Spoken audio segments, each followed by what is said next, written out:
안녕하세요. 김호준입니다. 술렁이는 국정원 직원들. 어제자 중앙일보 기사 제목입니다. 상사로 모시는 분들이 검찰에 끌려가는 모습에 마음이 착잡하다. 직원들 사기가 뚝 떨어졌다. 직원들 회의감이 커질 수밖에 없다. 기사가 전하는 국정원 직원들 분위기입니다. 그래서요. 국정원 직원들 마음이 착잡한 게 국민들 책임입니까? 해서는 안 되는 일을 해서 책임자들이 마땅한 처벌을 받는데 그 직원들 착잡한 걸 왜 국민들이 듣고 있어야 하나요? 국정원의 불법에 착잡하고 회의감이 드는 국민들 마음을 어쩌고요. 정보기관이 털리는 건 세계 웃음거리라는 이야기도 전합니다. 진짜 세계적인 웃음거리는 정보기관이 댓글 공작하고 합성사진이나 만들어 뿌리는 거죠.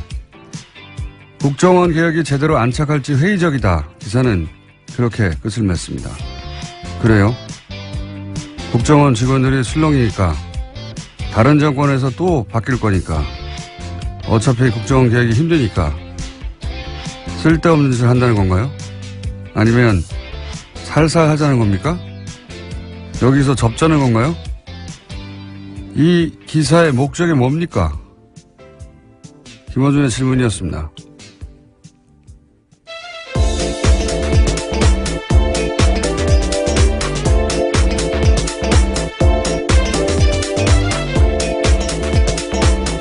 시사인의 김은지입니다. 오늘은 자리를 약간 각을 틀어가지고 좀 멀리 가셨네? 네. 아니, 원래 이 정도 거리를 유지했습니다. 저희가요. 네, 거리는 맞는데 각도가 네. 약간. 예. 이 국정원 댓글 공작 얘기 나오는데 댓글 공작하니까 이제 기사에 한두 줄 댓글 쓰는 거다. 이렇게만 물론 그것도 있어요. 근데 그렇게만 생각해서 대단한 게 아니다 이런 인식이 있어요. 실제로 보면. 지금 이명박 전 대통령 쪽에서 그렇게 주장하고 있습니다. 소수다라는 취지의 이야기인데요. 숫자도 적지만 뭐 댓글 좀 다는 게 어떠냐 이런 인식이 기본적으로 깔려 있는 거예요. 그거 가지고 무슨 여론이 얼마나 바뀌었겠느냐. 그렇게 아무것도 안 바뀔 거고 효과가 없으면 왜 국정원 사이버사령부 기무사 총동원했겠어요. 아무 효과도 없는데. 예. 그게 아니다. 이게 이제 7년 전쯤에 이 4대 보험 받는 곳에서 댓글 공작을 한다고. 예. 최초로 지적했던 댓글 공작 전문가로서 제가 댓글 공작이 훨씬 더 치밀하고 사악한 거다. 잠깐 예를 들어볼게요. 이게 이명박 박근혜 정권의 주요 선거에서는 모두 다 등장했지만 예를 들어서 2012년 대선을 들어보면 당시 정권 차원에서 가장 절대 과제가 뭐였냐면 문재인 안철수 단일화를 막거나 혹은 그 효과를 최소화하는 거예요. 그걸 위해서 댓글 공작이 한 일을 구체적으로 얘기를 하자면 친문 친한 싸움을 만들어냅니다. 기본적으로 이 댓글 공작하는 곳에서. 그러니까 친문 친한 다 가짜 계정인 거예요. 이 가짜 계정으로 가짜 싸움을 만들어요. 근데 이 계정들이 갑자기 등장하는 게 아니라 사실은 갑자기 등장하는 계정도 있지만 오래 키운 계정도 있어요. 예. 키운다고 저는 표현하는데 평상시에는 정상적인 것처럼 활동하는 겁니다. 여러 가지 글도 쓰고 커뮤니티 같은 곳에서. 그런데 이제 이런 싸움을 둘 다 가짜를 만들어가지고 그 내용을 서로 정해놔요. 이쪽에서 이렇게 공격하면 이쪽에서 이렇게 받는 것으로. 그런 내용을 정해놓고 시작합니다. 가짜끼리. 가짜 싸움을 하는 거죠. 그럼 사람들은 진짜 싸움인 줄 알고 이제 같이 댓글을 달고 그 과정에서 지지자들 간의 감정이 상하죠. 이것도 여러 가지 패턴이 있는데 여하간. 본질은 똑같아요. 분열 공작이죠. 분열 공작. 네, 여론을 호도하게 만들는 거죠.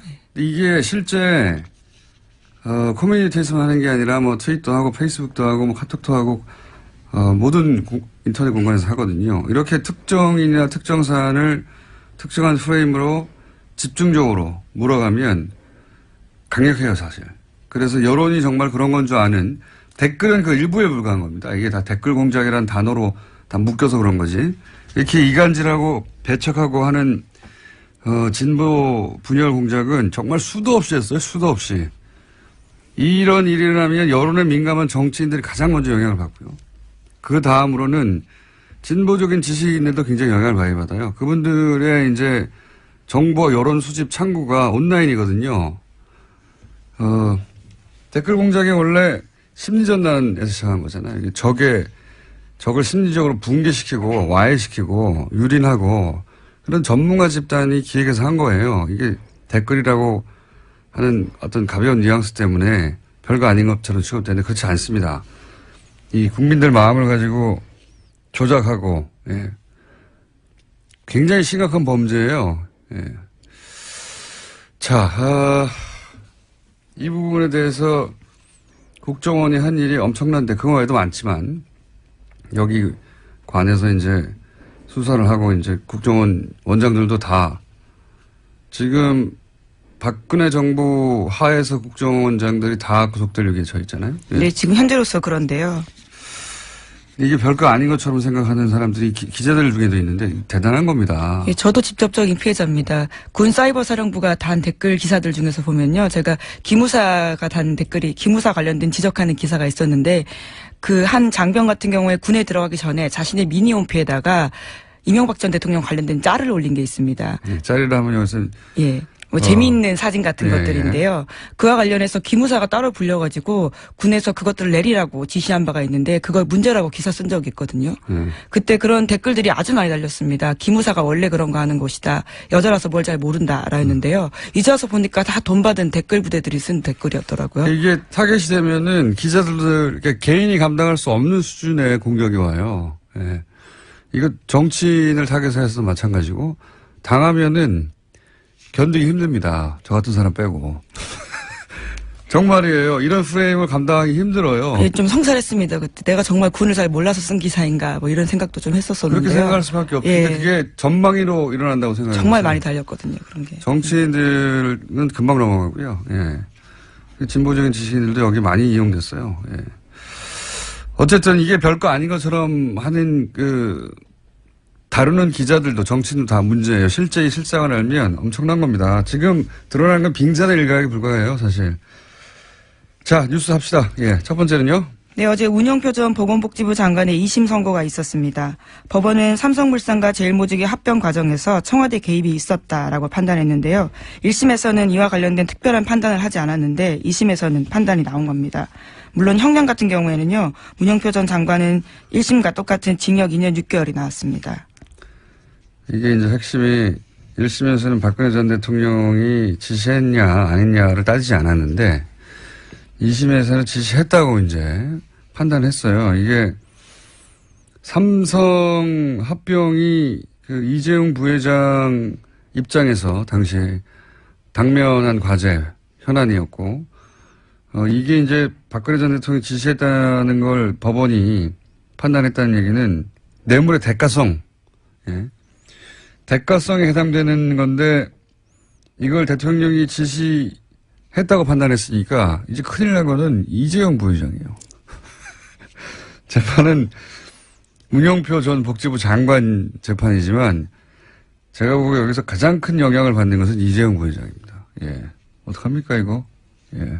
현재 2심이 계속 진행되고 있습니다. 이재용 부회장 같은 경우에도요. 이제 어쨌든 한쪽 고리, 예. 뇌물의 대가성에 해당되는 이재용 부회장의 현안을 대통령이 지시했다라고 재판부가 판단했으니까 가장 큰 영향을 받는 건 제가 보기엔 이재용 부회장이고 어떡하죠? 큰일 났네요 그쪽에선. 그런 뉴스입니다. 자 다음 뉴스는요. 네, 어제 이화여대 학사비리 관련된 2심 선고도 있었는데요. 최순실 씨는 1심과 같은 징역 3년을 선고받았습니다.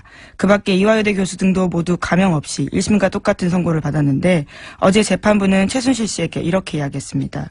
부모로서 자녀에게 원칙과 규칙 대신 강자의 논리와 승자의 수사부터 배우게 했다라고 비판한 겁니다. 네, 이건 당연한 이야기라 그런 뉴스가 있었다고 짚는 것으로 이제 마무리하고 넘어가죠. 다음 뉴스는요. 네, 이명박 정부 자원외교 관련된 뉴스가 또 나왔는데요. 오늘 아침 서울신문이 보도했습니다. 멕시코 볼레오 강산 투자가 이미 수조 원대 손실이 나고 있는데 그럼에도 불구하고 제대로 된 검증 없이 계속해서 굴러가고 있어서 2조 원 가까이 세금이 문제가 되고 있다라는 건데요. 이제까지 회수한 돈은 2천억 원에 불과하다라고 합니다. 이거 자원 외교는 정말 늪과 같은 사안들인데 그 중에 대표적인 것들이 이제 캐나다 사례가 있고 이 볼레오 광산도 어처구니가 없는 사안이에요. 이거 좀 들여다보면 그 초기에는 지분 투자만 한다고 그랬거든요. 근데 나중에 부도가 납니다. 지분 투자를 했는데 광산이 부도가 나요. 부도가 나는데 부도가 난 걸 숨깁니다. 숨기고 나서 거꾸로 어떻게 대응하냐면 그때 손 털고 나왔어야 되는 건데 아예 사업 운영권을 인수한다고 해요. 예. 지분만 참여했다가 나중에는 인수한다고 하는데 그 중간에 부도를 맞이합니다. 예. 그 대목부터 처음부터 이상했지만 여기서부터는 엄청난 돈이 들어가요. 처음에는 지분 투자했다가 나중에 사업권을 운영권을 인수하면서 그리고 이게 미국의 은행이 회계가 불분명하다고 손 털고 나가는 사업이었거든요. 거기를 들어가는 거예요. 게다가 초기에 몇 불이었죠? 많습니다. 하여튼 엄청난 액수가 크니까 엄청난 액수 초기 특히 9천억 불인가요? 예. 그때 들어가는 돈들은요. 이 돈이 광산에 들어갔는지 아닌지 확인할 수가 없어요. 왜 확인할 수가 없냐면 부도가 났잖아요. 그러니까 이 회계가 불투명하고 실제 이 볼레오 현장 회계팀에서 이 돈이 들어왔는지 안 들어왔는지 자료가 없어요. 감사도 할 수 없어요. 이 돈이 제대로 쓰여졌는지 안 쓰여졌는지. 근데 여기다 2조를 더 한다는 거 아닙니까? 왜냐하면 우리가 물려있거든요, 여기에. 네, 지금 그런 상황이어서요. 현재 의원 입법을 통해서 광물공사 자본금을 2조에서 4조 원으로 늘리는 안까지 국회에 제출된 상태라고 합니다. 왜냐하면 안 그러면 공사라는 건 국가가 보증하는 거 아닙니까? 공사가 망하게 생겼거든요. 공사가 망하게 생겼으니까 자본금을 늘려줘야 돼가지고. 왜냐면, 이거 하다하다. 이거 따로 한번 해야 되겠네요, 볼려. 예. 이거는 수많은 사람이 잡혀 들어가야 되는 사건이에요, 이거. 정말. 광물공사가 이제, 광물공사. 나라가 망하지 않았는데 공사가 망하게 생겼어요. 그런 상황에 처해 있습니다. 네. 이 사업 자체가 이 거대한 사기가 아닌 한 이런 일이 벌어질 수는 없는, 누구랑 하죠? 저희 한번, 요산을 집중적으로 팔 만한, 전문가를 모시고 이게 얼마나 어처구니 없는지 한번 따져보기로 하겠습니다. 이건 저는 사기라고 봅니다, 그냥. 사기가 아니라 이런 일이 벌어질 수 있나 싶은 어처구니 없는 일들이 많이 벌어졌어요. 예. 이 볼레오 건은 저희가 따로 특별히 시간을 빼서 시간을 진행하겠다고 분호를 진행하겠다고 예고하고 다음으로 넘어가죠. 네, 이명박 전 대통령의 측근인 임태희 전 대통령 비서실장이 있는데요. 당시 국정원의 연예인 블랙리스트를 직접 보고받았다라는 오늘 아침 경향신문 보도가 있습니다. 해당 문건이 나온 건데요. 2011년 7월 무렵에 국정원이 작성한 등록금 집회 참가 연예인 신원사항 등과 같은 내용들이 있습니다. 여기에는 김여진 씨, 김규리 씨, 김미아 씨, 신해철 씨, 윤도현 씨와 같은 사람들의 이름이 쓰여 있는데요.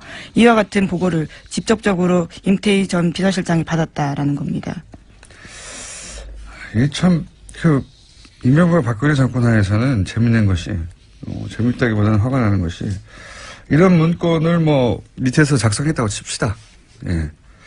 그걸 대통령 비서실장이 대통령 바로 옆에 청와대에서 대통령을 보좌하는 핵심 아닙니까? 대통령 비서실장이 연예인 블랙리스트 보고를 받고 있었다는 거예요. 네, 심지어 사정당국 관계자 말에 따르면요. 연예인 사찰 문건을 비롯한 일부 문건 같은 경우에는 수석실 거치지 않고 비서실장에게 바로 보고가 올라갔다라고 합니다. 여기에 김규리 씨, 거죠. 김미화 씨, 윤도현 씨 이런 사람들 블랙리스트 올려서 어떻게 하겠습니다. 이런 걸 청와대에서 보고받고 있다는 거 아니에요. 심지어 청와대에서 먼저 요청이 오면 국정원이 작성해서 보고가 이뤄진 경우도 있다라고 합니다. 진짜 한심하지 않습니까? 연예인 사찰해가지고 대통령을 보고 안 받았나 모르겠습니다. 예. 대통령 비서실장 이런 거 보고받고 이 사람 빼, 이 사람 너 잘하고 있어 이런 얘기 하고 있었다는 거 아니에요. 예. 윤도현 씨 빼, 이런 거 하고 있었다는 거. 정말 한심하게 짝이 없습니다. 자, 다음은요.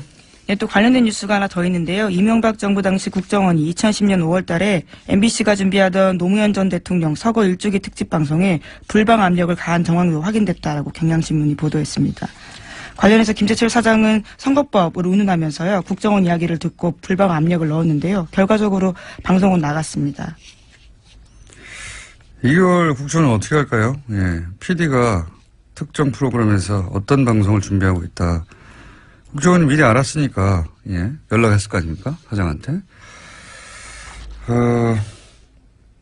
국정원이 이제 이런 시사방송하는 PD들도 평소에 사찰하고 있지 않고서야 이런 아이템을 알 수가 없죠. 예.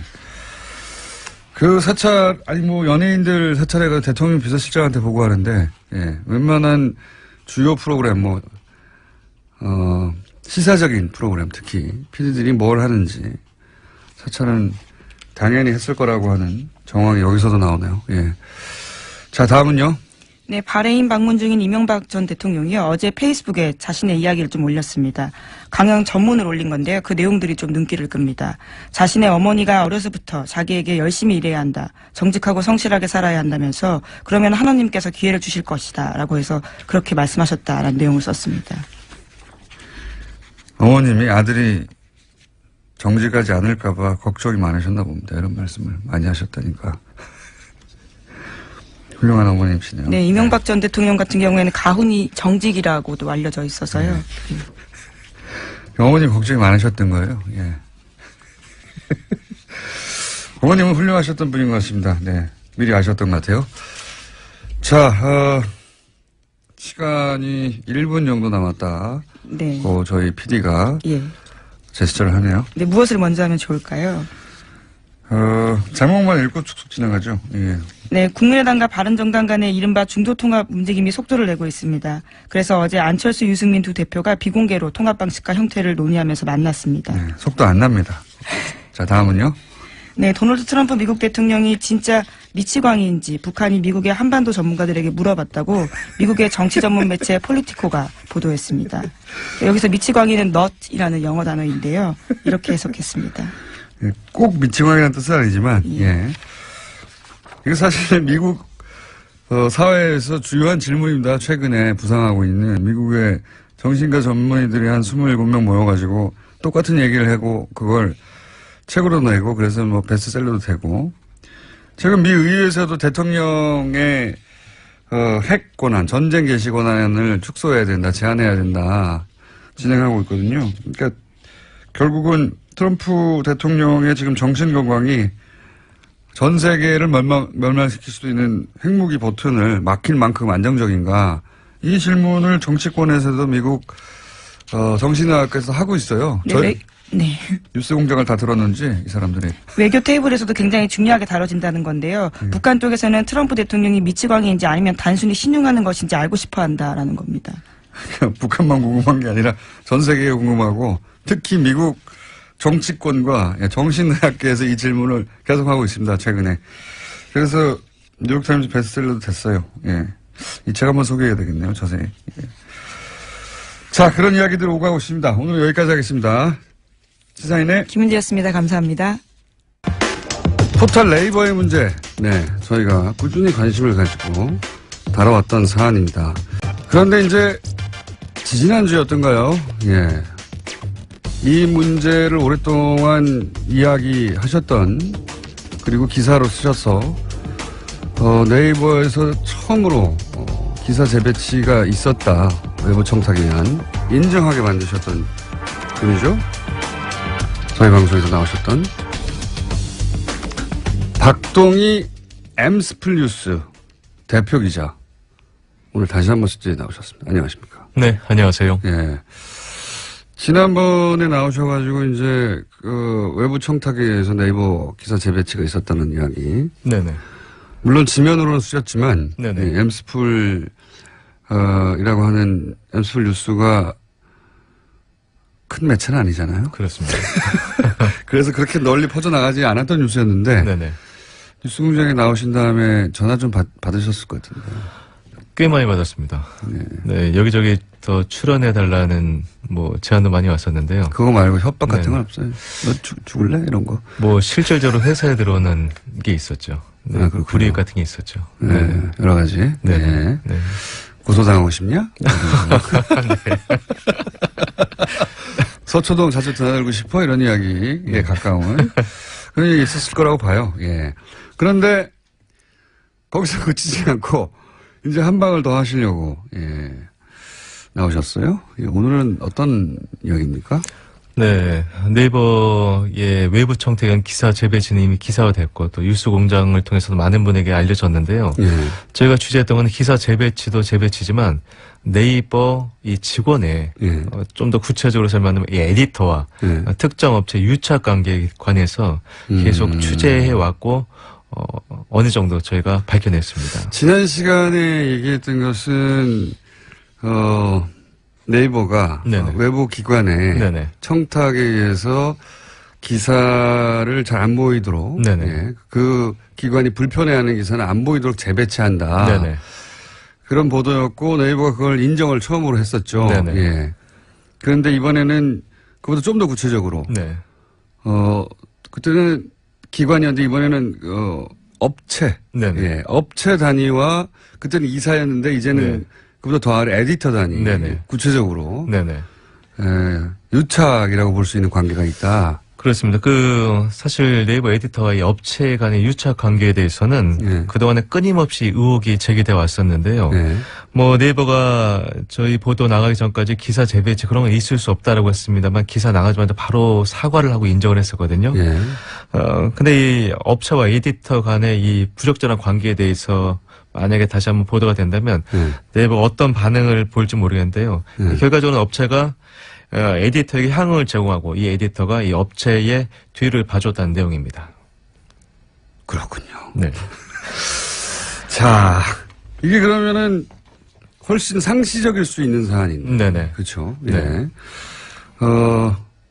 청탁을 해서 기사 재배치가 있었다는 것은 문자로 잡아냈지 않습니까? 그렇습니다. 네. 그때는 구체적인. 그래서 네네. 인정할 수밖에 없었던 네네. 사안인데 에디터는 뭘 할 수 있는 사람들이죠? 그 기사 재배치를 할 수 있는 사람들. 그렇습니다. 네. 아, 그렇군요. 네네.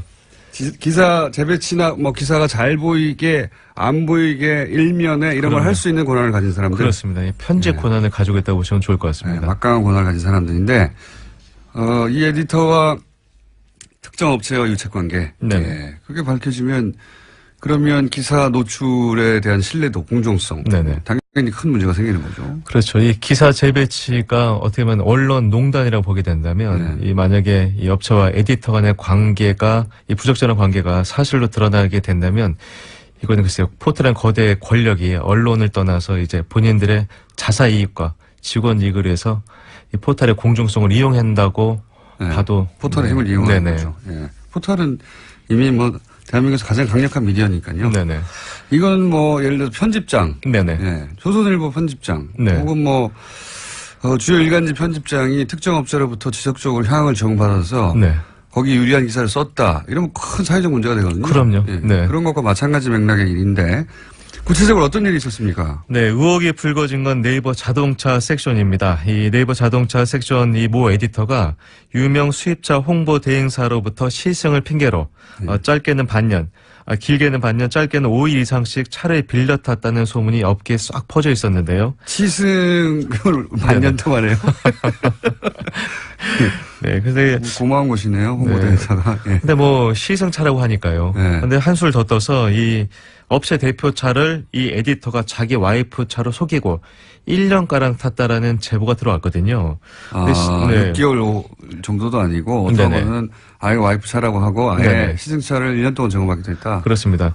그리고 한술 더 떠서 이 자동차 업계 관계자들이 이 에디터가 집으로 부르면 집에 찾아가서 이 파티를 열기도 했다고 하는데요. 네. 아주 많은 관계자가 이 집에 찾아갔다고 합니다.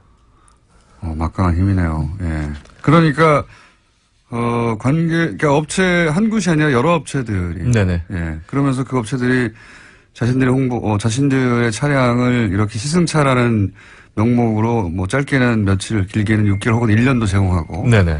아주 좋네요. 너무 친해서 그런 거 아니에요, 그냥?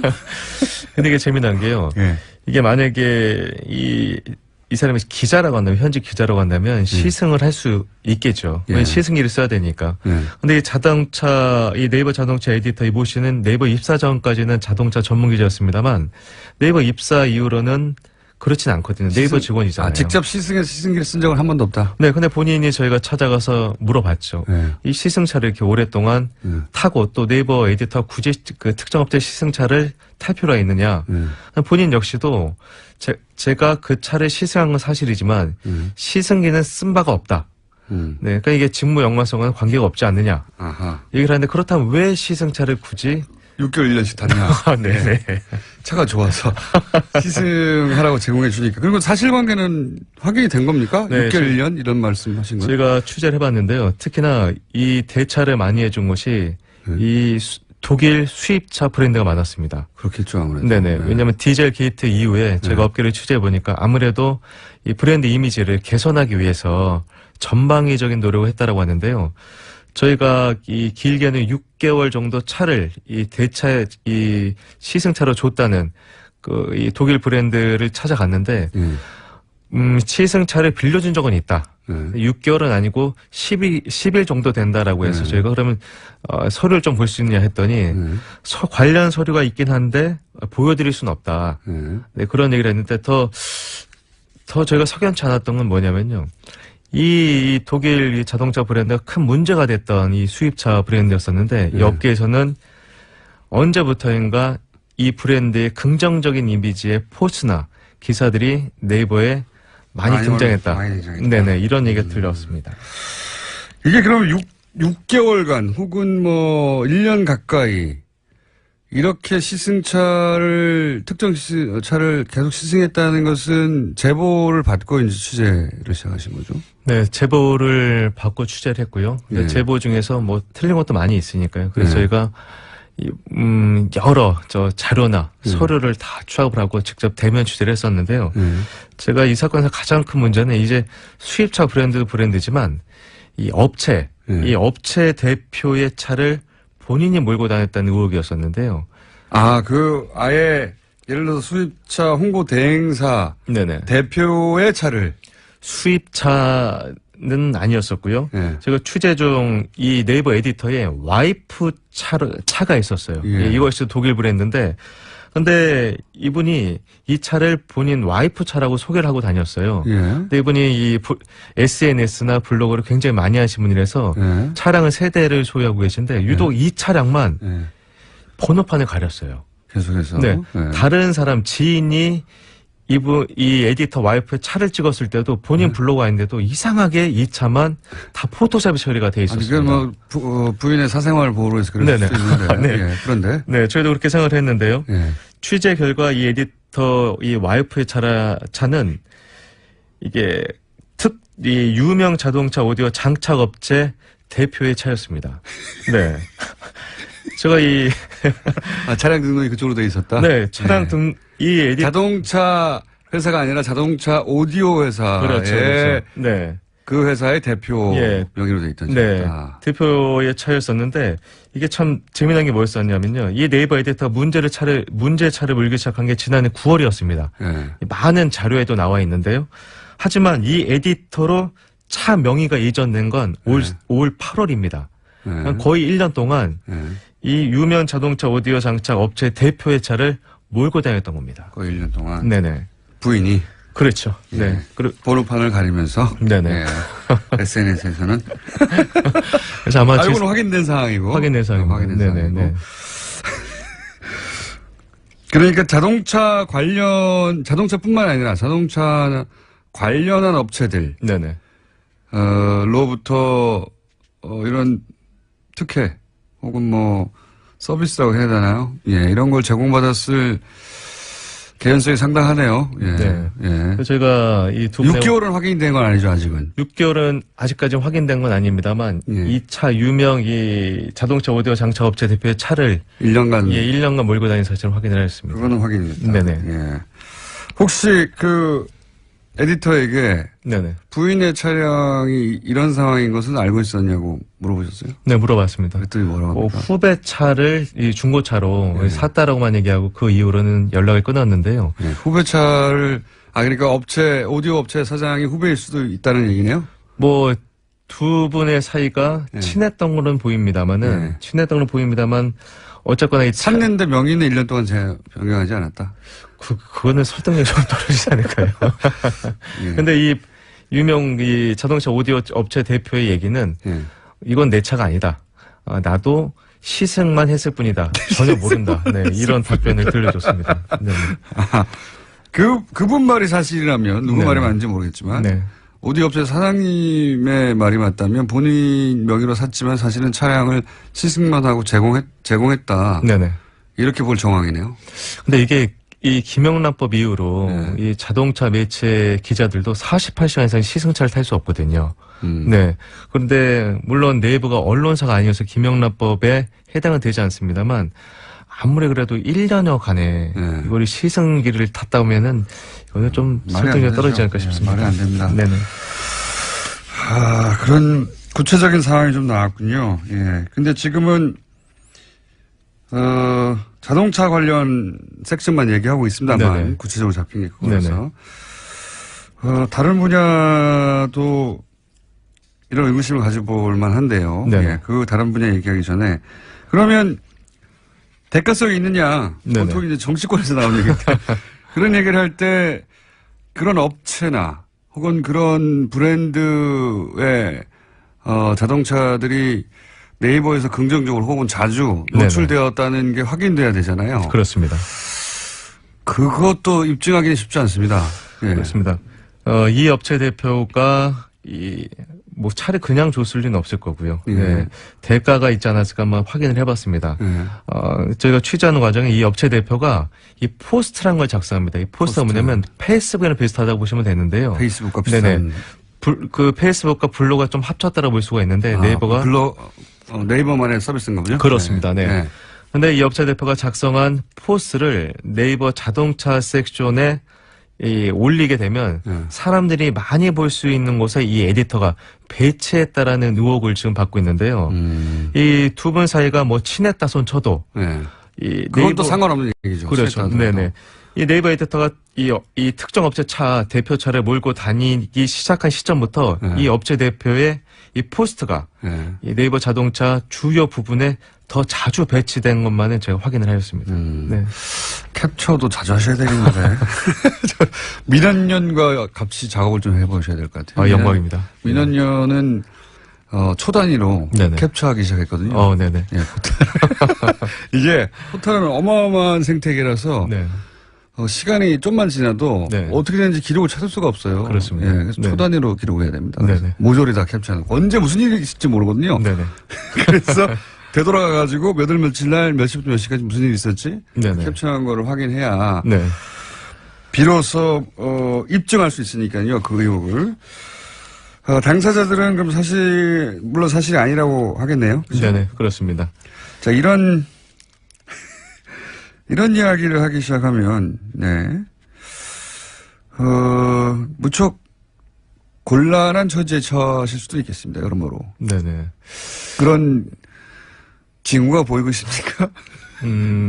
뭐, 네이버가 워낙 큰, 거대 권력이잖아요. 예. 네, 그렇기 때문에 저희가 요즘에 좀 힘든 점이 많은 것이 이제 제가 작은 언론사고 예. 또 열심히 기사를 쓰긴 합니다만 그 기사의 노출 빈도가 떨어지거나 하게 되면 혹시 이게 보복성이 아닌가 이런 느낌을 좀 받을 수도 있고요. 네, 스스로. 그리고, 네.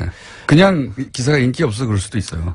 그게 가장 큰 이유가 아닐까 싶습니다. 네. 그럴 수도 있긴 한데 네네. 그런 두려움이 당연히 있겠죠. 네. 예, 네이버 같은 곳에서 노출시키지 않으면 네. 매체사는 사실 굉장히 어렵거든요. 네. 예.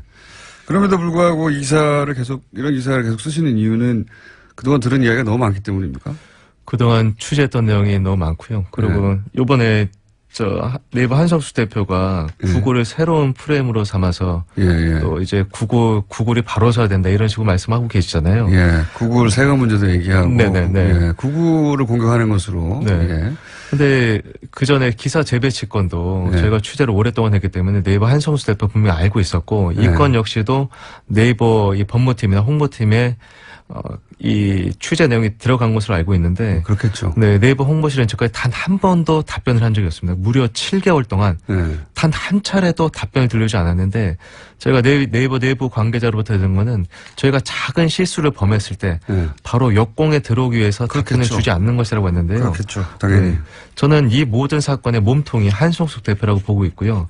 그 네. 이야기를 지난번에도 하셨는데 네네. 그 두 차례나 이제 네이버 대표님을 직접 거론하셨기 때문에 네네. 왜 그렇게 생각하시는지 다음에 말씀해 주시죠. 알겠습니다. 예. 아주 어려운 싸움을 시작하셨습니다. 네. 본인에게 여러모로 어려움을 안겨줄 아주 어려운 싸움을 시작하셨는데, 저희가 계속 불러드릴게요. 네, 감사합니다. 저희가 계속 불러드리겠고, 오늘은, 요 사안까지만 하겠습니다. 앞으로도 뭐 많다고 하는데, 예. 네이버의 특정 에디터가, 업체와 유착이 의심된다. 예. 그쪽으로부터 제공받은 차량을 이용한 정황이 있고, 네네. 일부는 확인하였다. 네네. 예. 그 대가로 포스트라고 하는 서비스가, 더 자주 혹은 잘 보이도록 노출된 정황도 있다. 네네. 예. 이 대목을 오늘 짚으셨고요. 한 1, 2주마다 한 번씩 나오셔야 될 것 같기도 합니다. 아, 그럼 저의 영광입니다. 오늘은 여기까지만. 원래는 야구 전문 기자입니다. 야구 전문 기자로 아주 유명한 분이었고, 실제 네이버에서 야구 칼럼을 쓰셔서 저도 자주 봤습니다만, 굉장히 인기 있었던, 예, 기자인데, 지금 갑자기 탐사 기자가 되어가지고, 예, 네이버를 향해 취재를 이렇게 쓸 수 있었던 것도 사실은 네이버에 실제 글을 기고하고 직접 계약하고 오랫동안 네이버 에디터들과 활동을 하셨잖아요. 그죠? 그렇습니다. 네. 예. 이렇게 오랫동안 일하면서 제가 느낀 것들이 많이 있었고요. 또 네. 네이버라는 좋은 포털, 정말 좋은 직원들이 많은데요. 그분들이 다시 초심으로 돌아가서 이 공정 포털을 만들었던 마음. 그리고 라이벌인 다음 카카오만 봐도 이런 일 없거든요. 네.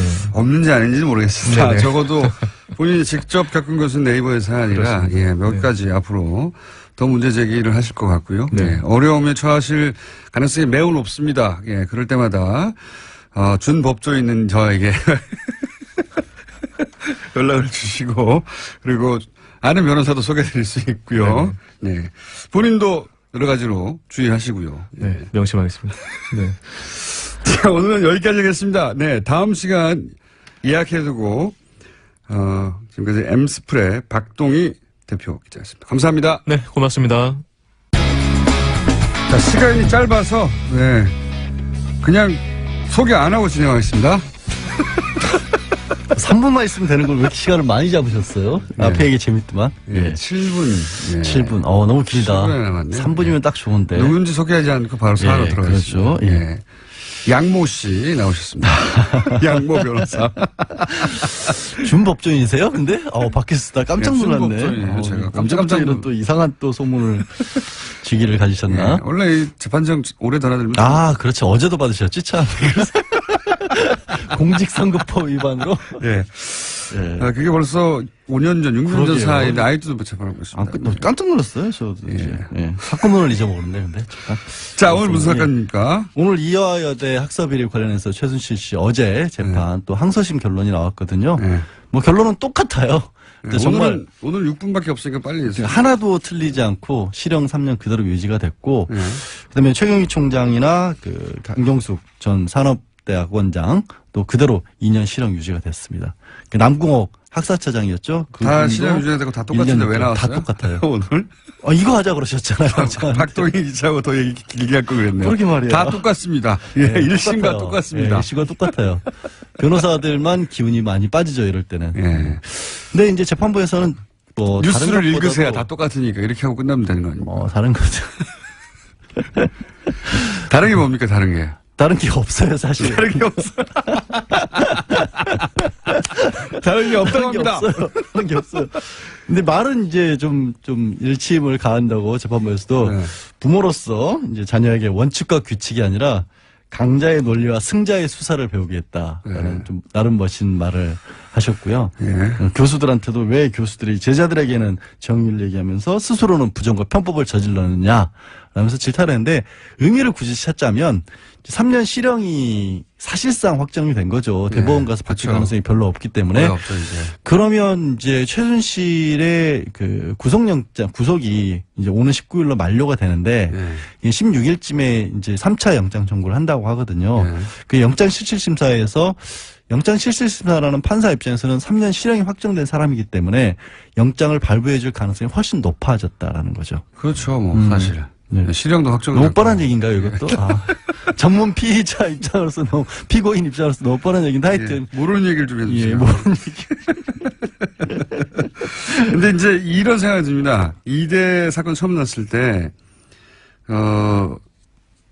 전면 부인했거든요. 그렇죠. 예, 그 교수님들 다 전면 부인하고, 그 다음에 청문회 나와서도 사실은 다 위증했죠. 아, 하나 새로운 얘기가 나왔네요. 네. 그러니까. 그 최경희 총장하고 남궁건 처장이 청문회에서 네. 다 모른다, 안 만났다고 부정했던 부분들이 1심에서는 무죄였는데 네네. 그 부분도 유죄로 바꿨습니다. 위증으로. 예. 네. 근데 물론 형량이 달라지진 않았고요. 예. 근데 위증으로 판단했다는 게 이제 달라진 건데. 네, 예. 그렇소. 그때 이제 모든 교수님들이 다 부인하고 절대 그런 일 없다고 하고 뭐 그런 일 없다는 얘기를 뭐 몇 개월간 했죠. 교육부 감사 결과는 이미 나와 있었는데 네. 그 검찰보다도 수사가 아닌 상황에서도 이미 인정이 된 사안을 국회에 나와서 교수님들께서 네. 온 국민이 지켜보는데 다 아니라고 하는 바람에 1월 달에 최순실 예. 청문회 할 때 그때 다 아니라고 그랬죠. 그때 제가 이제 특검 수사 시작되면 이분들 다 분다.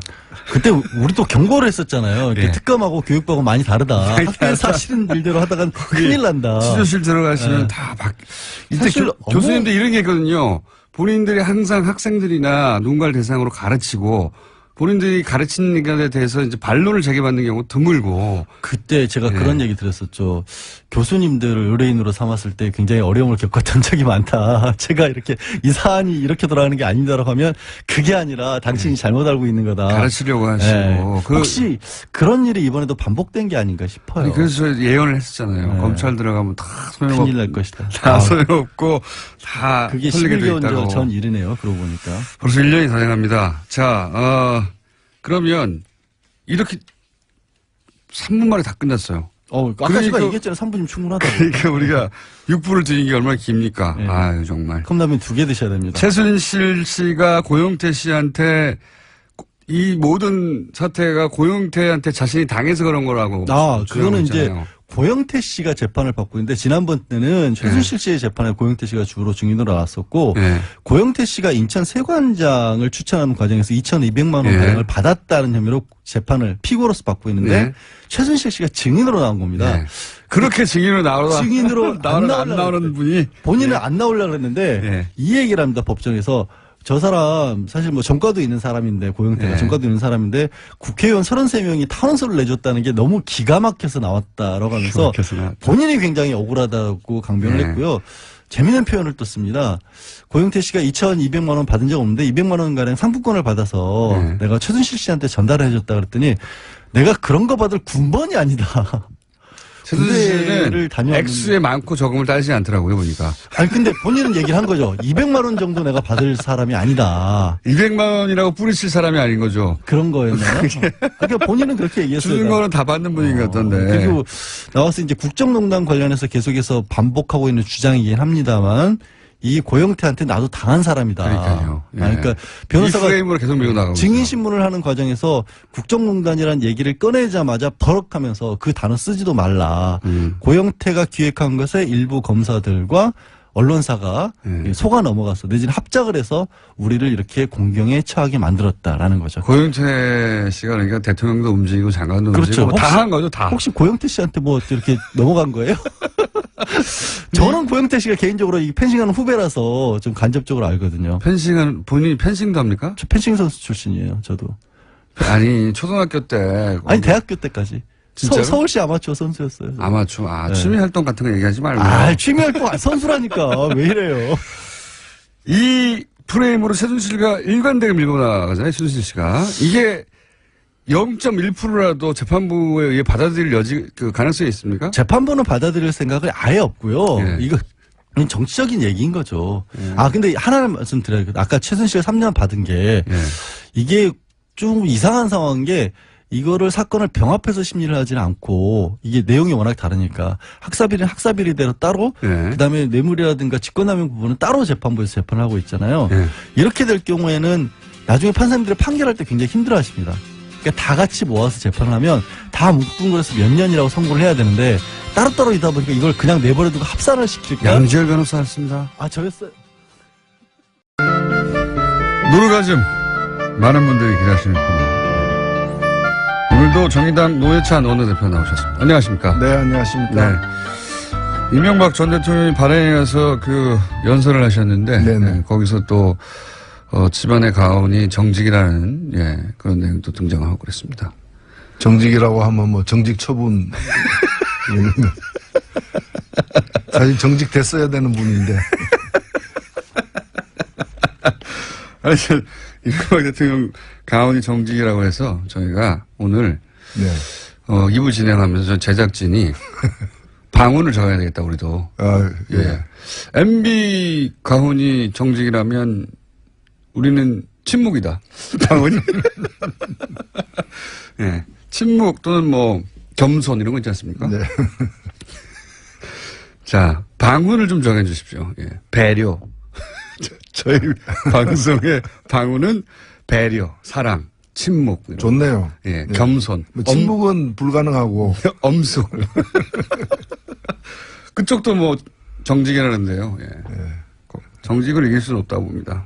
경건과 엄숙한 마음으로 오늘도 노르가즘을 진행해 보겠습니다. 자, 또 한 주간의 사건도 아주 많은데 정치권 얘기부터 좀 해볼까요? 네. 이제 홍준표 대표가 9명이 복당하고 나서 어깨에 힘이 좀 들어갔어요. 예. 그렇죠? 네. 네. 자신감에 채식도 나왔네요. 방훈이 채식이라고. 그건 어울리는 거네요. 방훈. 불가능한. 저희 방언을 좀 정해주십시오. 항상 방언을 정할 때는 이명박 대통령 가훈이 정직이라는 걸 생각하시면서 저희 방언을 정해주시면 되겠고. 홍준표 대표가 자신감이 넘쳐가지고 유승민 대표가 예방을 하겠다는데 이제 거절을 했어요. 예. 어떻게 보십니까? 정당이 아니다. 바른정당은 배신자 집단이지. 이렇게 얘기했는데. 예, 저는 자유한국당이 문을 닫아야 된다고 생각합니다. 사실 우리가 돌이켜보면은 제가 볼 때 홍준표 대표 자리에 박근혜 전 대통령이 앉았다면 어떻게 했을까? 저는 당 일단 해산했을 것 같아요. 왜냐하면 지난 2002년 차떼기 사건 때 보면은 몇백억 돈 받은 거 그것도 큰 문제였지만은 그것 때문에 당 간판을 떼가지고 그리고 당 재산 그 당시 중앙당 11층짜리 건물 팔았죠. 그거 헌납했지 않습니까? 또 천안의 연수원도 헌납하고 17개 광역시도에 있는 거 다 헌납했지 않습니까? 근데 그런 정도로다가 해서 겨우 당을 살렸거든요. 근데 천막 당사 이러면서 지금 그때하고 비교할 수 없는 어떤 정권을 갖다가 내주고 그것도 중도에 그리고 국정농단 세력으로 씻을 수 없는 낙인이 스스로 찍힌 상태인데 이 책임에 자유한국당이 왜 책임이 없습니까? 그러면 문을 닫아야죠. 그래서 사실은 지금 이 당은 해체하고 재건축이 필요한 당이지 약간 리모델링하고 뺑기 칠하고 이래가지고 될 문제가 아니에요. 뺑기, 페인트 칠. 페인트 칠보다 뺑기 칠이 와닿긴 합니다만은. 그러니까 지금 황골 탈퇴해야 되는데 지금 제스처만 취하고 있는 상황인데 왜 이 정도밖에 안 하냐. 오히려 황골 탈퇴는 유승민 대표가 하고 있다고 저는 봅니다. 물론 이제 세력이 너무 적기 때문에 미약하기도 하고 걱정되기도 하지만은 오히려 그 길로 가야죠. 버리고 갔어야죠. 유승민 대표가 이제 하태경 의원 이야기는 사람이 좀 많이 변해가고 있다. 아마도 유승민 모든 정치인이 장점과 단점이 있지만 유승민 대표가 이제 스킨십이 좀 부족하고 그랬던 것 같습니다. 그런 말들이 있었는데 그렇게 변해가고 있다. 그런 얘기를 하고 있는데 그러면서 안철수 대표를 만났잖아요. 예. 이거는 어떤 포석입니까? 어떻게 대화하려고 하는 겁니까? 그림이 뭘까요? 아니, 뭐, 만날 수 충분히 있는 거고, 또 예. 서로가 좀 비슷한 처지에 놓여 있는 면도 있는 것이고, 예. 그래서 그런 서로의 필요 때문에 만나는 건 얼마든지 있을 수 있다고 봅니다. 첫 번째 만남이 다만 그거니까. 예. 그렇죠. 근데 아마도 뭐, 양현 씨 노래 중에 보면 이루어질 수 없는 사랑이라고 있는데, 수 없는 사람. 예, 뭐, 끝내 그 완전 통합이나 이런 거는 힘들지 않을까, 이렇게 보여집니다.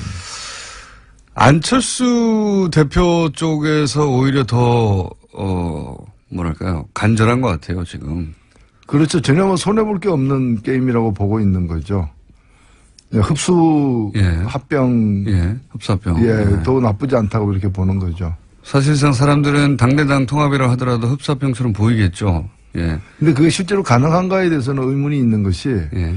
그 국민의당 그렇게 되려면 그게 완전 통합이라는 이런 수준으로 간다면은 조용히 이렇게 몇 명이 들어와서 숫자가 늘어나는 정도가 아니라 어떤 그 정체성까지도 이렇게 예. 서로 타협을 해야 되는 상황까지 간다면은 호남을 갖다가 버리고서나 가능한 일이 아니겠는가라는 예. 거고, 바른정당도 작긴 하지만은 바른정당 내에서 이대로 가기 힘들다라고 하는 분들은 다 국민의당으로 가자는 게 아니고 예. 자유한국당으로 가자는 거거든요. 예, 예. 그 이탈파들은, 예. 이탈 예정파들은. 그렇기 때문에 그걸 양당의 통합을 강행하려면은 바른당에서도 그 영남 쪽 어떤 근거를 두는 분들을 그 떼놓고 가야 되는, 온전히 두 당이 있는 대로 합해지긴 힘든 그 조기에. 안철수 대표는 그것까지도 괜찮다고 생각하시는 게 아닐까 싶은 행보인 것이,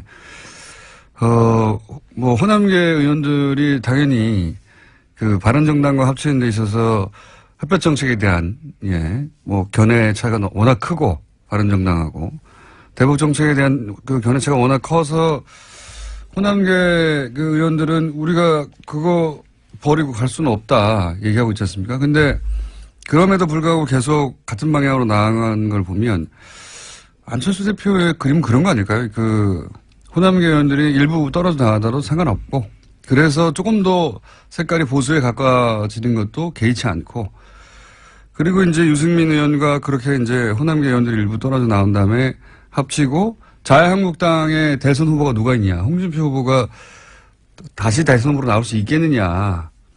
이미 한번 실패했는데. 그러면은 이제 보수정당, 그 자유한국당에서도 주자도 그렇게 뚜렷하지 않으니 거기서 또 일부 떨어져 나와서 이렇게 세력을 합쳐서 중도 보수의 선두주자. 뭐 이런 그림을 그리고 있는 게 아닐까. 그렇죠.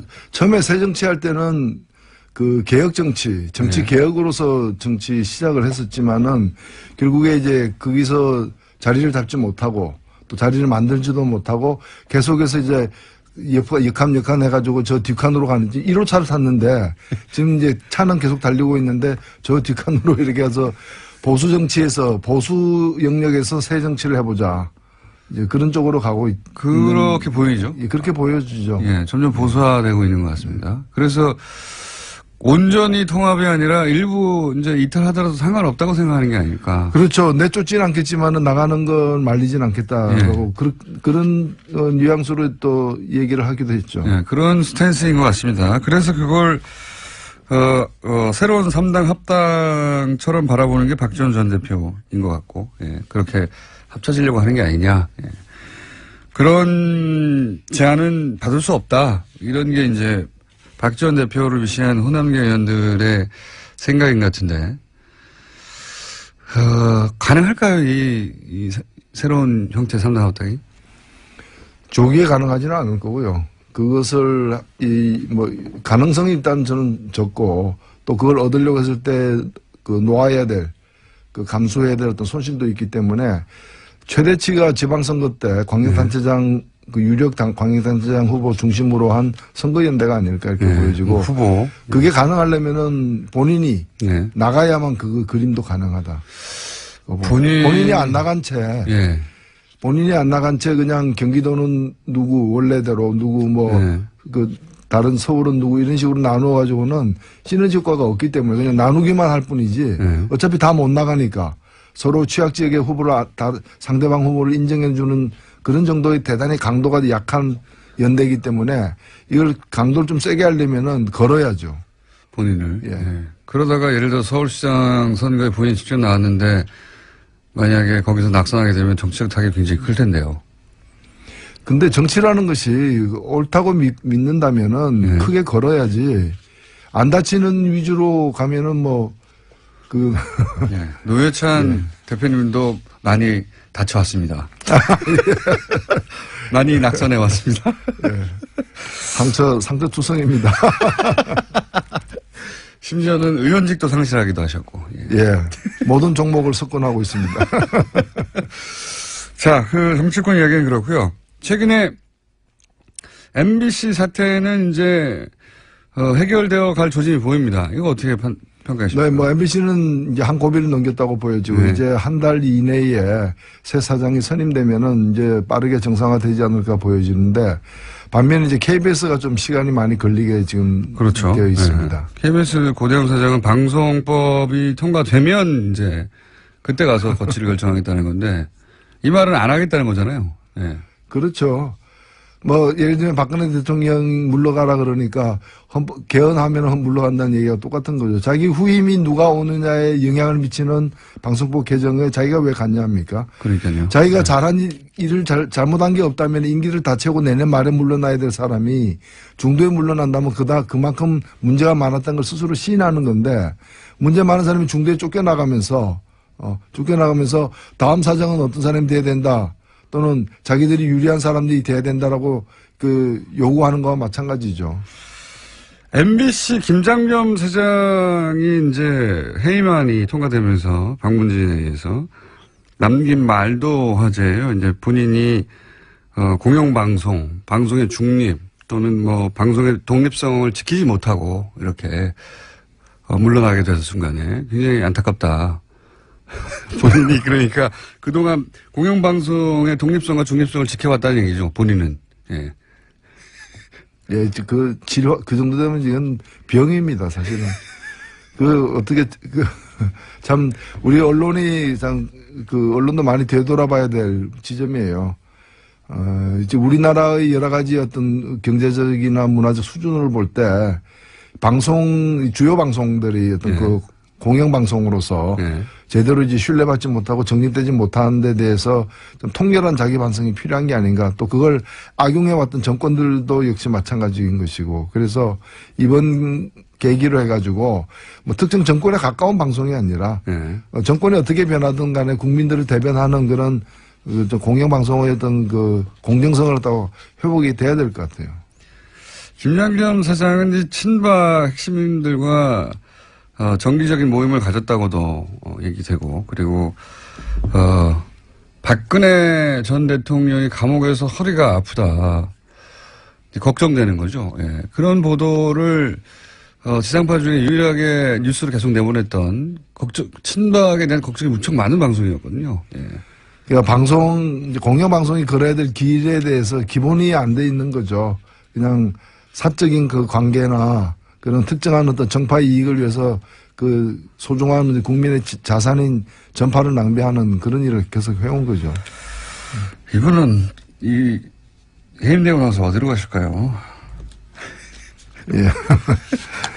김대철 사장은 이제 출마하려고 노력하셨는데 홍수를 못 받았죠. 네. 예. 경선에 나와가지고 표가 1%인가 2%인가 밖에 못 받으셔가지고 경선에서 떨어지셨는데 이분도 그런 그림을 그린 게 아닐까 싶기는 합니다만 현재는 어쨌든 해임을 되셨고 이명박 전 대통령이 이제 공항에 바레인으로 강연을 떠나시기 전에 공항에 메시지를 냈습니다. 여러 가지. 예. 그 메시지는 보셨어요?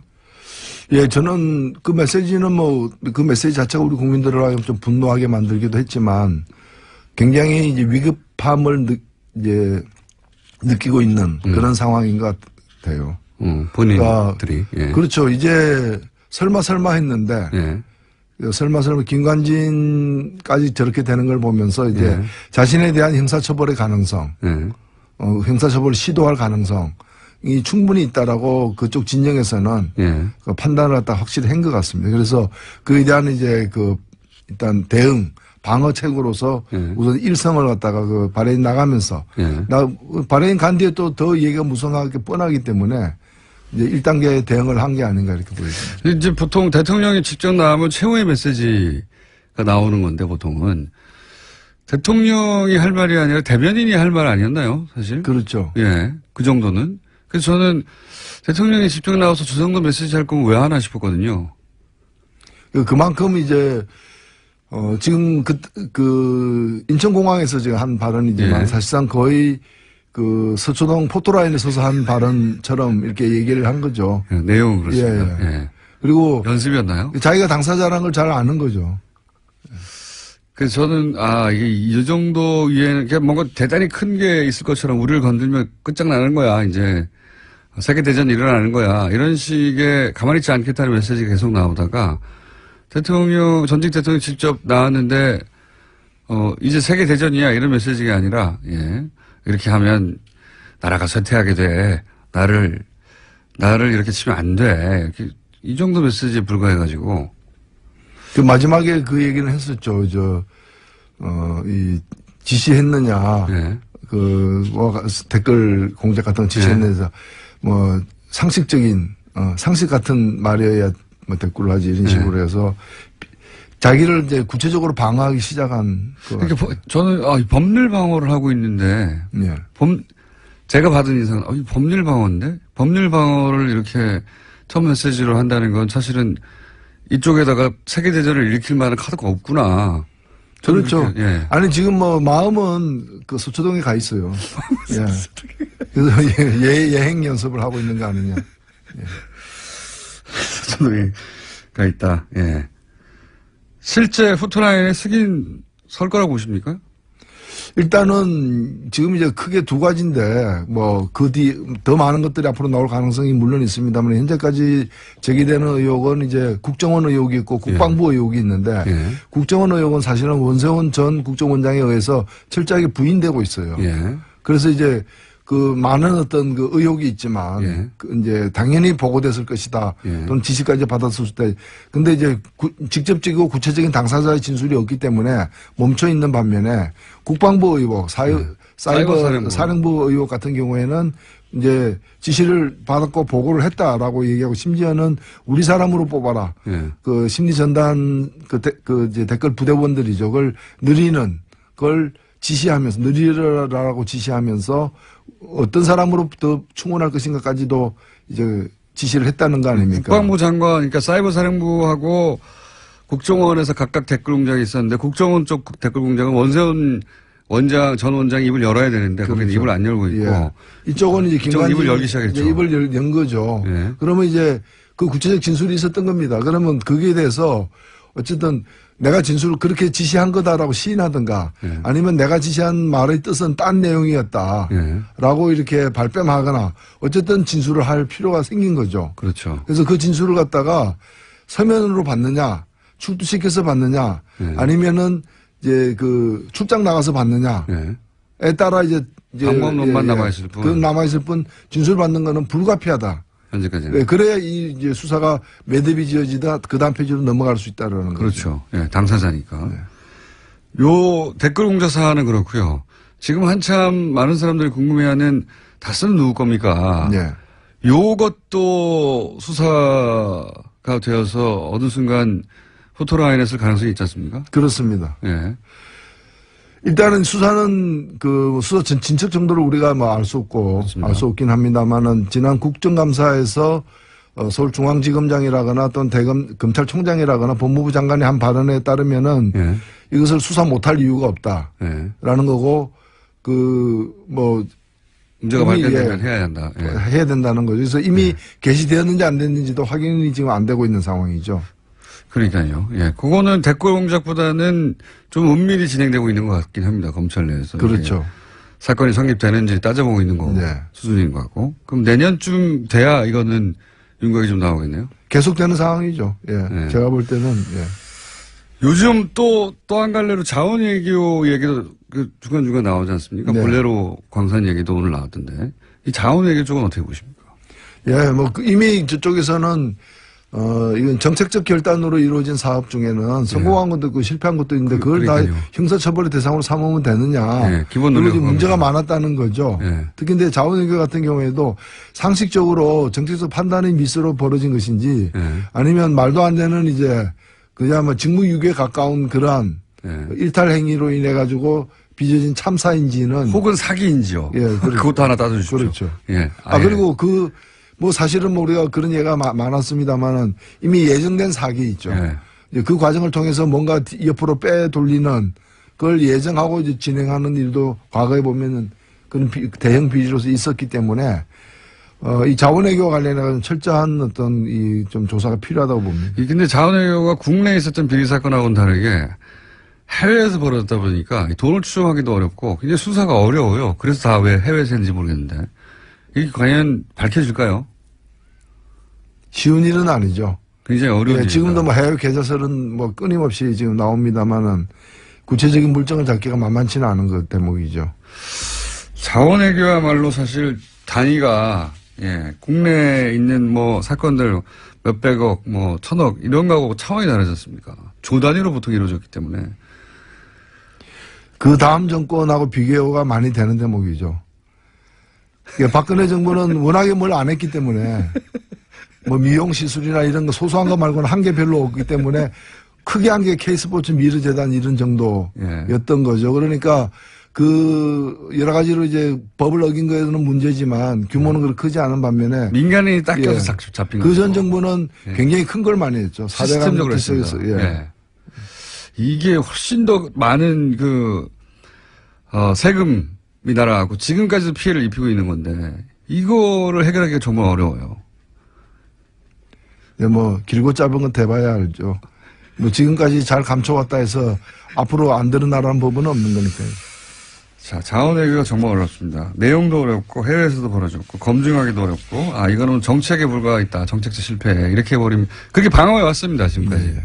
7, 8년간 그렇게 방어해 왔는데 문재인 대통령 최근에 이제 해외 순방은 종합적으로 어떻게 평가하십니까?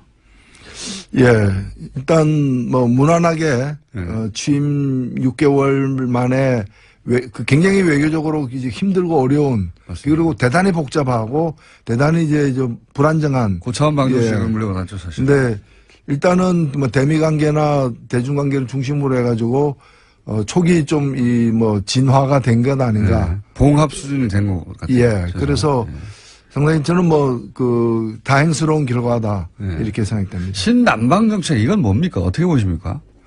예, 신남방 정책은 지금 제가 볼 때는 미국은 기본적으로 중국을 가상의 어떤 적으로 삼고 있는 것이고 이 중국에 대응하는 이 전략 중에서 이제 아시아 지역에서 특히 남방아시아 지역에서 이게 중국과 국경을 맞대고 있는 나라들 중에 중국과 갈등을 빚고 있는 나라 여러 나라들이 있는 거거든요. 그래서 중국을 포위한다는 거 아니에요? 예, 그래서 그 나라들과의 어떤 관계 개선 내지 어떤 그런 또는 이제 영토 분쟁에 이제 미국이 직접 사실은 굉장히 직접적으로 개입을 하고 있지 않습니까? 미국의 어떤 그 전략 자산들이 출몰 한다거나 해가지고 그래서 그런 유대 관계를 맺는 일인데 저는 이 한미동맹하고도 관계없는 일이에요. 왜냐하면 한미동맹이란 거는 북한을 가상의적으로 해서 북한이 쳐들어올 때 같이 대응한다는 개념인데 그래서 우리가 이라크 가거나 이런 거는 한미동맹하고 관계없는 거거든요. 그럼 미국이 다른 지역에서 벌이는 전쟁에 우리가 자동 개입할 수 없게 돼 있기 때문에 그래서 근데 이 문제는 이 남방정책에는 묘하게도 미국과 일본이 군사적인 어떤 유착 관계를 통해 가지고 이 남방정책을 같이 펴고 있어요. 근데 여기에다가 인도까지 그렇죠. 센카쿠 일도 같은 것만 하더라도 중국과 일본의 영토 분쟁이잖아요. 그럼 그게 우리가 가면 일본하고 같은 편에 쓸 것인가? 그 말이 안 되는 얘기죠. 우리는 개입할 수가 없고 개입할 필요도 없는 건데. 문재인 정부가 이 제안에 대해서 일단 유보의 자세를 취한 거는 굉장히 잘했다고 봅니다. 그래서 이 부분은 냉철하게 우리 국익을 중심으로 해가지고 일본과는 군사동맹은 아니다. 딱 그렇죠. 끊었고. 우리가 미국하고의 군사동맹은 유지하더라도 그것이 일본과 군사동맹 맺으면 그럼 독도 어떡합니까? 독도 인정합니까? 인정 안 하고 있잖아요. 독도에 일본 좀 순시선리가 들어오게 되면 우리는 군사적으로 대응해야 되는데 그럼 한일 동맹하면 어떻게 되는 겁니까? 그리고 한미일 동맹하면 미국은 어느 편에 씁니까? 이런 것들이 다 정리가 안 돼 있기 때문에 대단히 우리는 신중할 수밖에 없는 거죠.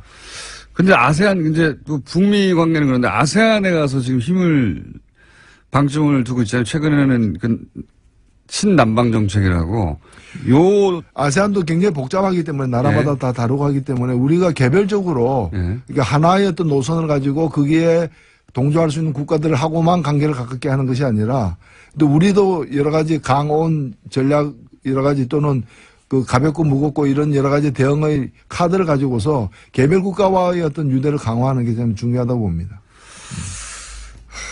이 아세안하고는 우리가 워낙 사실은 멀리 느껴가지고 사실 아시아에 있는데도 불구하고 미국보다 훨씬 가깝잖아요. 그 나라들 전부 다. 근데 심리적 거리감은 미국보다 훨씬 멀어요. 주로 여기까지 우리 외교가 미국을 통한 외교였고 그리고 모든 세계 현지에서 북한하고 우위에 서는 게 우리 외교의 어떤 가장 큰 목표였는데 이미 그런 목표는 다 달성이 됐기 때문에 이제는 국가 이익을 중심으로 해가지고 아세안 국가 같은 경우에도 적극적으로 우리와 경제 교류를 하거나 협력을 할 수 있는 베트남이나 인도네시아나 이런 나라와의 관계를 갖다가 강화하는 인도 같은 나라들하고 실제로 그 나라들의 우리 시장도 굉장히 많이 열려 있고요. 또 문화적으로도 보면 한류 이런 것들의 그 파급도 굉장히 크기 때문에 그런 나라의 관계를 갖다가 돈독하게 하는 식으로 해서 우리 나름대로의 우리가 주체가 된 그런 남방 아시안 외교를 해야 된다고 저는 봅니다. 시간이 다 됐는데 한 가지만 여쭤보고 마무리할게요. 정병원 수석은 어떻게 될 거라고 보십니까? 예, 저는 어제도 국회 운영위원회에 오셨더라고요. 그래서 만났는데 본인은 굉장히 당당하고 전면 부인하고 있는데. 예. 그래서 무엇이 사실인지 좀 지켜봐야 될 것 같고 참 세상이 많이 달라졌다. 이게 대통령 지금그래서 모시는 정무수석인데 정권 초기에 그것도. 정권 초기에 이 피의 사실이 지금 막 공표되고 있거든요. 이런 검찰에 의해서 없었어요. 예. 과거 정권에서 보기 힘든 장면이다 봅니다. 한편으로는 굉장히 긍정적인 그렇게 해석하면. 그러니까 청와대하고 조율 안 했다는 거거든요. 전혀 조율이 안 된 거죠. 청와대에서 불만이 많다고 수석 정도 수사하려면 최소한 통진해줘야 될 거 아니냐고. 근데 어떻게 합니까? 검찰을 그렇게 통제하지 않겠다고 선언했는데요. 우명우도 없고. 정병원 수석이 이런 건 있는 것 같습니다. 본인이 스스로는 무죄라고 하는데 그걸 입증하기도 쉽지 않고 유죄를 입증하는 것도 만만치 않고 저는 그럴 거라고 봅니다. 이 사안은. 이 문제는 이런 거는 유죄가 입증돼야지 무죄가 입증되는 건 아닙니다. 그렇죠. 문제 제기하는 쪽에서 이걸 갖다가 입증을 해야 되는 거죠. 근데 방어하기도 만만치 않은 사안이라고 저는 봅니다. 자, 벌써 시간이 한참 지났네요. 저희는 겸손하고 침묵을 지키는 방송입니다. 방운 침묵. 이 오클랜드에서 보내왔네요. 오클랜드에서 청취자 한 분이 직접 그림을 그려가지고 뉴스공장에 보내온 커리커처인데 이게 굉장히 잘 그린 것 같아요. 얼굴이 제가 한 3분의 1밖에 안 되네. 예리하기 짝이 없는 그림입니다. 저희가 페이스북에 올리겠습니다. 지금까지 정의당 노회찬 원내대표였습니다. 감사합니다. 네, 감사합니다. 불친절한 AS.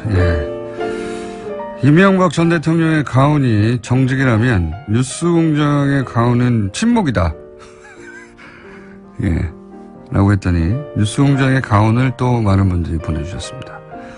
왁싱. 금육.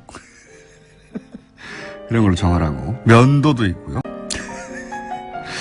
좋은 가훈 같네요. 이런 가훈을 좀 많이 보내주시고요. 양재열 변호사가 펜싱 아마추어 선수였다고 주장을 해가서 검색을 했더니 안 나온다는 고발이 많네요. 양변을 조심하세요. 자꾸 돌리면 볼펜으로 찌를 수 있습니다. 박동희 기자님 관련한 문자도 적고 있습니다. 목소리가 예술이네요. 마이크에 필터를 넣은 건가요? 내용이 중요한데 목소리만 감상하게 됩니다. 이런 내용들. 자, 바레인에서 강연할 때 거기 있는 바레인 분 하나가 손 들고 다스 누구 겁니까? 질문을 했었어야 된다고. 그 생각을 못했네요. 자, 저희 방문을 정해주십시오. 뭐 채식, 금육 이런 거는 너무 많이 왔고요. 예. 신선한 것으로 보내주시면 저희가 채택해서 방문을 매일 바꿀 수도 있습니다. 그날 마음에 드는 걸로. 예. 지금까지는 순수, 왁싱, 금육, 면도 이런 게 왔고요. 저희는 침묵으로 정했습니다. 당분간. 예. 이명박 전 대통령이 뭐 정직이 가오내는데 저희 방송은 침묵할 수 있죠. 그 정도 방언 정할 수 있죠. 자, 여기까지 하겠습니다. 자, 과학을 시사 접목시킨 후 그런 다음에 개그와 접목시켜서 세계 유일의 장르를 만들어낸 원정우 씨 나오셨습니다. 안녕하세요. 예. 자, 시사 과학 개그. 예. 최순실 탄핵 정부에서는 개그 쪽으로 주로 활약을 하셨고. 흐름을 탔죠, 제가. 예.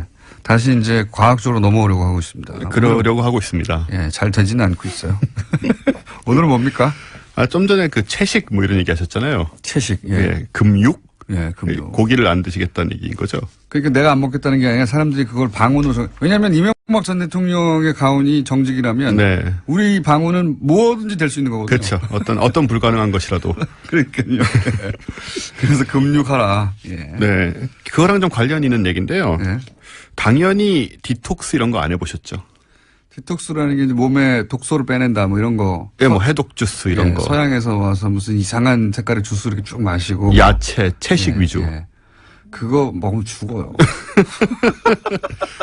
이게 좀 이상 체질이시라서 부작용이 심각할 것 같은 생각이 드는데.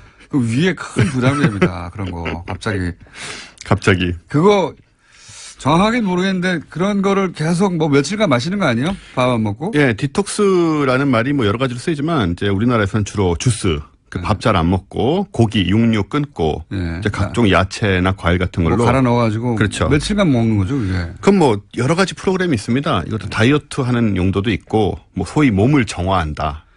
저는 어떻게 이해하고 있냐면 저건 우리나라의 시골에도 여전히 민간요법이 있듯이 예. 그리고 또 시골뿐만 아니라 민간요법이라는 게 있잖아요. 과학적 근거 있죠. 없지만 이제 습관적으로 하고 있는.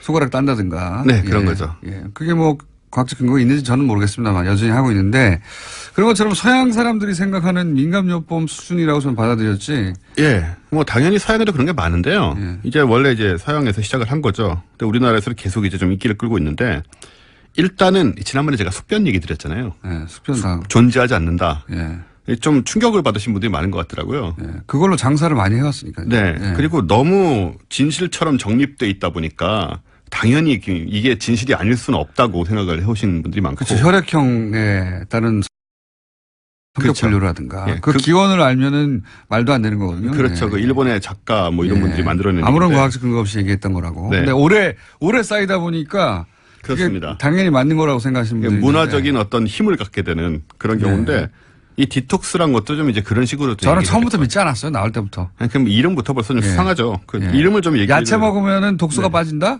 그러니까요. 그러면 저는 고기만 먹어서 독이 쌓여서 죽었겠네요, 이미. 독이 좀 쌓이신 것 같긴 한데요. 그것 때문인지 모르겠고. 예. 그게 뭐 과일이나 야채즙 형태로 많이 먹고 있고 이게 무슨 그 몸에 독성 물질 쌓여 있던 것을 해독하고 노폐물을 배출시키고 예. 그래서 뭐 피로 회복, 원기 회복, 다이어트에 효과가 있다 이런 얘기인데 다이어트에 효과 있을 수는 있겠습니다. 많은. 그렇죠. 그건 이제 적게 먹게 되니까. 몸에 독소가 빠져나와가지고 해독이 되고 뭐 몸이 건강해지고 채소를 먹는다고 저는 이건 말이 안 된다고 봐요. 일단은 이 디톡스라는 단어를 이렇게 쉽게 쓸 단어가 아니라서 아, 그래요? 이게 이제 해독이라는 뜻인데 이게 원래 의학 용어예요. 뱀한테 물리면 이거 해독하고 그런 거 아닙니까? 그렇습니다. 네. 이게 예를 들어서 몸 안에 진짜 독이 들어왔을 때 예. 뭐 그걸 제거하는 이제 의학적인 처리를 말하는 거죠. 예. 그래서 뭐 예를 들어서 진짜 독이 있지 않습니까? 왜? 네. 예. 그래서 이 용어를 뭐 이렇게 건강식품이나 야채 주스 같은 걸 먹는 데다 사용하고 있다는 자체가 좀 문제가 있고요. 예. 이게 뭐 어떤 게 문제냐면 뭔가 의학적인 행위를 하는 것 같은 그런 이미지를 준다는 거죠. 그렇죠. 의학 용어로 사용하니까. 그렇죠. 예. 그래서 이걸 먹으면 마치 몹속에 있는 어떤 미지의 독이 제거되는 그런 혼동을 유발을 한다는 게 문제인 건데. 뭐 환경 호르몬이나 뭐 화학적인 뭐 물질이나 이런 게 몸에 잔뜩 쌓여 있다가 네. 이런 야채를 먹어주면 그게 싹 씻겨 내려간다 이런 거 아니에요? 그런 관점이에요. 예. 근데 이 원리를 이제 얘기를 하자면, 뭐, 이렇게 공장장님 좋아하시는 육류, 예. 또 공장장님이 좋아하시는 기름기, 또한 공장장님이 좋아하시는 나트륨, 또 화학성분. 이런 것들, 그리고 좋아하진 않겠지만 몸에 쌓여있을 중금속, 또 환경호르몬. 네. 네. 이런 물질들이 이제 우리의 잘못된 식생활로 몸속에 쌓인다. 그런 게 전제고, 그런 다음에 야채나 과일이나 특정한 식품들을 섭취함으로써 이걸 씻어낼 수 있다라는 얘기를 하는 거거든요. 웬만한 물질들은요, 몸이 자연 배출합니다. 그러니까 이제 그게 바로 의학적인 이제, 지식의 문제인데요. 예. 이제 이제 두 가지 문제가 있습니다. 이게 정말로 축척이 되는 건가? 예. 그 다음 축척된다 손 제거되는 건가? 이 두 개의 문제잖아요. 일단은 일상생활에서 먹고 마시는 것들이 몸속에서 축척된다는 그 과학적 근거는 전혀 없습니다. 그랬으면 죽었겠죠. 다 대부분. 예. 수십 년간 축적했는데. 그렇죠. 죽었겠죠, 우리가. 끔찍하잖아요, 생각해보면. 예. 정말로 제거되지 않는 것 때문에 예를 들어서 생기는 병들은 따로 있죠. 이따이 병이나 뭐 이런 그렇죠. 거. 이제 예. 중금속 정말로. 예. 이게 대표적인 이런 식의 것들로 언급되는 게 이제 지방, 나트륨, MSG, 뭐 각종 약품들, 그리고 알코올, 이런 것들인데 이런 것들이 이제 몸에 독을 쌓는 것이 아니고요. 사실 모든 음식이 몸에 어느 정도의 무리를 주죠. 그렇지 않습니까? 약간의. 예. 살이 찌게 한다든가. 예, 뭐 살을 찌게 한다거나 뭐 예.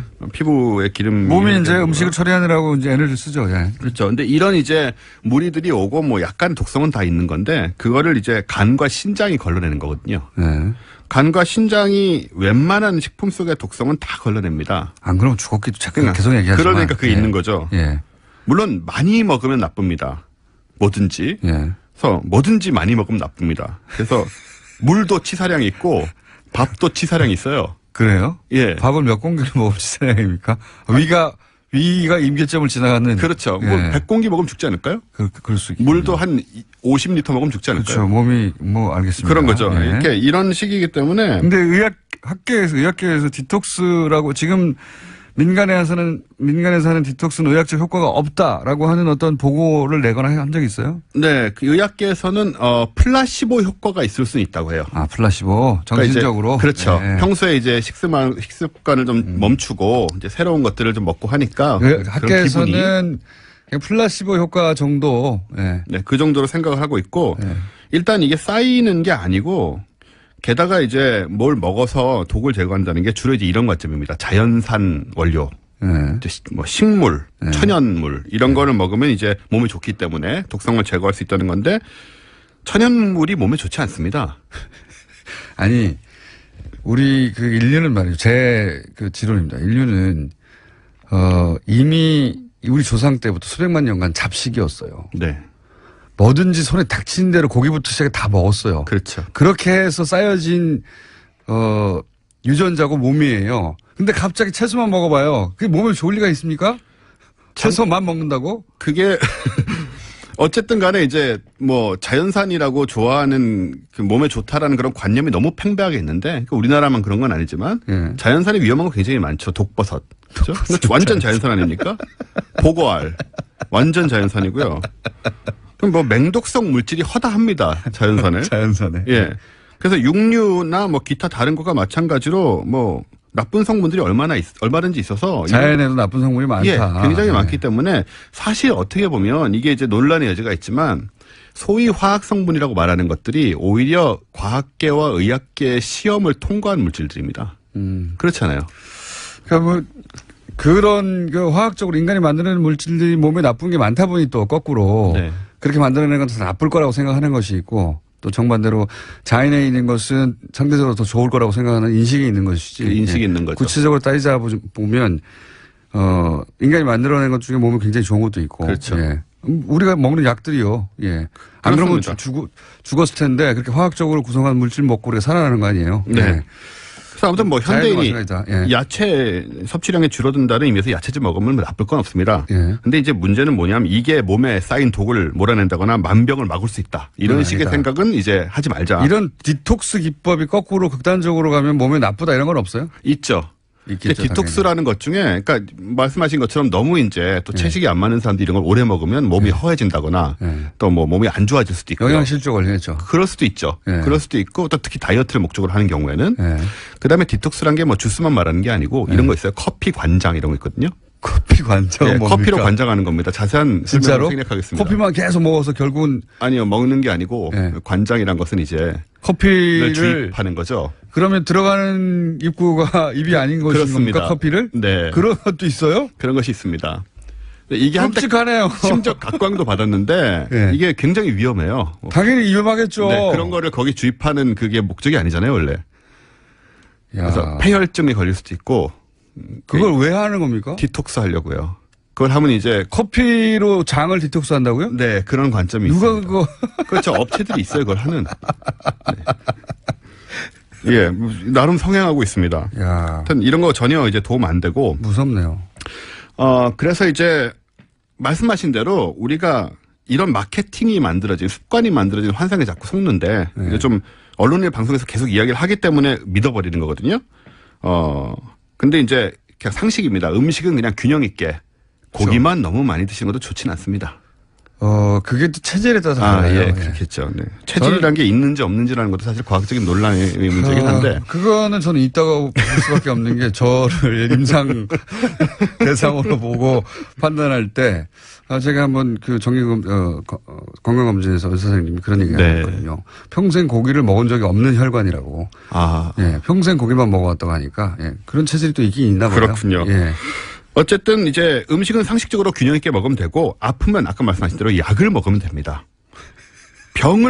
사람들이 약을 의심하는데 항상 예. 병을 고치는 목적으로 엄청난 비용을 들여 개발하고 아주 깐깐한 시험을 통과한 게 약입니다. 저는 그리고 이게 다 사람들 현대인이 게을러져서 나온 거거든요. 그냥 운동하면 돼요.